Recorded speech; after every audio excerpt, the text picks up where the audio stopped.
नमस्कार, आप देख रहे हैं दिल्ली 24 और मैं हूं आपके साथ अनुष्का नामदेव। भारत के नौसेना के 8 पूर्व अधिकारियों को फांसी की सजा सुनाई गई है कतर में। आज के शो में द रियल पिक्चर में इस पर ही हम बात करेंगे। ये जानने की कोशिश करेंगे कि इन अधिकारियों पर क्या केस चल रहे हैं, क्या ये कोई जासूसी कर रहे थे, ये अधिकारी जिस कंपनी के साथ काम कर रहे थे उस कंपनी की प्रोफाइल जानेंगे, इनके दोस्तों की मदद से इनके जीवन को जानने की कोशिश करेंगे और जानेंगे कि क्या इन पूर्व अधिकारियों की जान बचाने का कोई तरीका अब भी बचा हुआ है, क्या इन भारतीयों को कतर से छुड़वाकर भारत लाया जा सकता है। ये सभी भारतीय निजी firm Dera global technologies and consultancy services के लिए काम करते थे। इन 8 पूर्व भारतीय नौसेना के अफसरों को कतर की एक अदालत ने मौत की सजा सुनाई है, जिसके बाद भारत समेत पूरी दुनिया में हड़कंप मच गया है। सबसे पहले आपको बताते हैं वो कौन कौन से 8 पूर्व अधिकारी हैं जिन्हें फांसी की सजा सुनाई गई है। Captain Navtej Singh Gill, commander Purnendra Tiwari, captain Saurabh Vashisht, commander Sanjeev Gupta, captain Birendra Kumar Verma, commander Sugunakar Pakala, commander Amit Nagpal और सेलर राकेश। चलिए अब बात करेंगे कि इन 8 भारतीयों पर आखिर क्या आरोप है। तारीख थी 30 अगस्त साल 2022। कतर के डिफेंस सर्विसेज के लिए काम करने वाली एक निजी कंपनी डेरा ग्लोबल खमीज अल हसमी को एक और बड़ा झटका लगता है। ये झटका इस कंपनी के लिए जितना बड़ा है उससे कई ज्यादा तकलीफ दे भारत के लिए, क्योंकि कतर की intelligence agency state security bureau अचानक इस कंपनी से जुड़े 8 भारतीय अफसरों को गिरफ्तार कर ले जाती है और उन्हें सीधा सॉलिटरी कन्फाइनमेंट यानी ऐसे एकांत जेल में बंद कर दिया जाता है। भारतीय नौसेना के 8 पूर्व कर्मियों पर कथित तौर पर इजराइल के लिए जासूसी करने का आरोप लगाया गया है।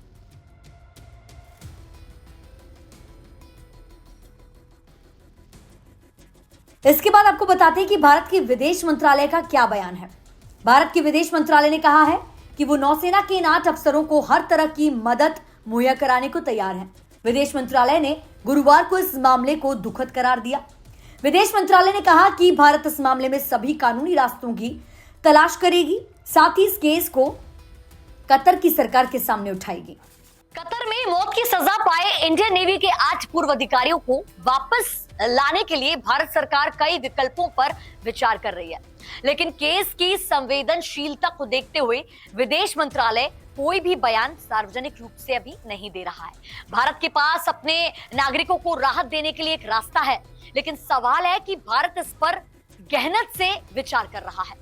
इस पे आप ऐसे समझ सकते हैं इसको कि जब पाकिस्तानी F-16 फाइटर जेट भारतीय सीमा में घुसे तो विंग कमांडर अभिनंदन ने अपने फाइटर प्लेन से उनको मार भगाया, लेकिन इस दौरान उनका लड़ाकू विमान पाकिस्तानी सीमा पे क्रैश हो गया और उन्होंने अपनी सूझबूझ से सफल लैंडिंग की, लेकिन वो सरजमी पाकिस्तान की थी।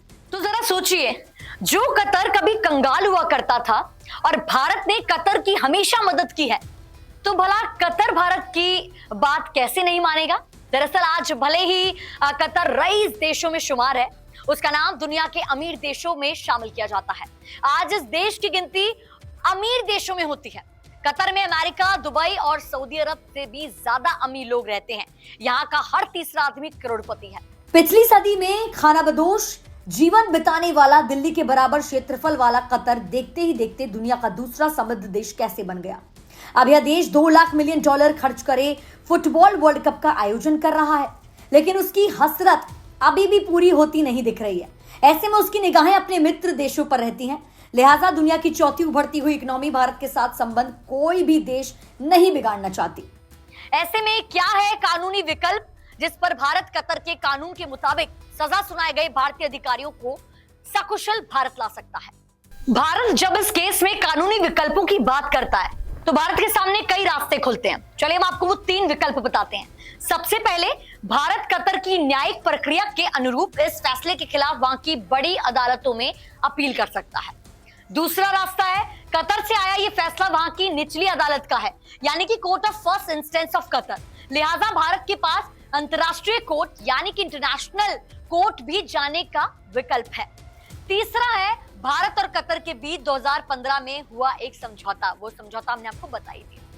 चलिए अब आपको बताते हैं कि साल 2015 में वो समझौता क्या हुआ था जिससे भारत ने अपनी विदेश नीति को धार दी थी और अब उसका इस्तेमाल कतर के कानून के मुताबिक कतर में सजा पाए गए हमारे भारतीय अधिकारियों को वापस ला सकती है, जो भारत कतर दोनों की मुश्किलें आसान कर सकती हैं और मौत की सजा पाए 8 भारतीयों को, हमारे अफसरों को राहत दे सकता है और जिससे दोनों देशों के बीच कूटनीतिक संबंध पर भी ज्यादा असर नहीं पड़ेगा। इस समझौते के तहत अगर भारत के किसी नागरिक को कतर में अथवा कतर के किसी नागरिक को भारत में सजा सुनाई जाती है तो ऐसे व्यक्तियों को उनके मुल्क प्रत्यर्पित किया जा सकता है जहां वो अपनी बाकी सजा पूरी कर सकते हैं। चलिए इसको एग्जाम्पल से समझाती हूँ मैं। जैसे कि मैं हिंदुस्तानी हूँ और मैं सऊदी अरब में काम करती हूँ और अगर वहां मुझसे कोई क्राइम हो जाता है तो मुझे हिंदुस्तान डिपोर्ट किया जाएगा और मैं अपनी सजा अपने मुल्क में पूरी कर सकती हूँ। भारत और कतर के बीच व्यापारिक संबंध।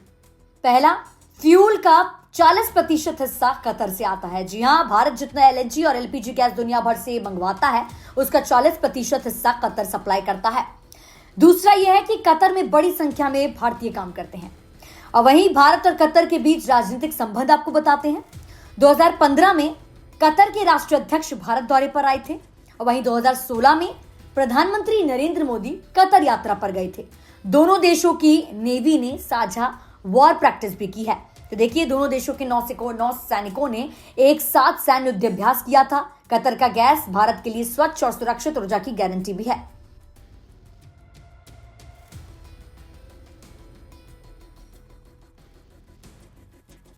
हालांकि कई ऐसे मौके आए हैं जब इस मधुरता के बीच बीच में कड़वाहट का सेलापन आता रहा है।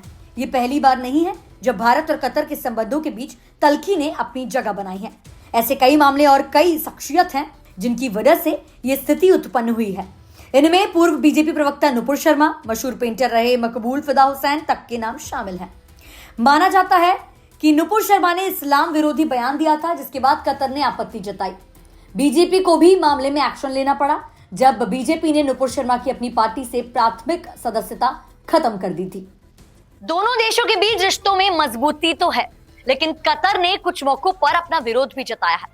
ऐसे भारत की राहें कतर में सजा पाए अपने अधिकारियों को वापस लाने के लिए आसान नहीं होगी, लेकिन हमें पूरा विश्वास है जैसे भारत इजराइल से अपने भारतीय लोगों को वापस ले आया, जैसे यूक्रेन युद्ध में फंसे भारतीयों को वापस ले आया, जैसे अभिनंदन को भारत वापस ले आया, वैसे ही इस बार भी भारत अपनी कुशल विदेश नीति से देश का अभिनंदन करने का मौका देगा।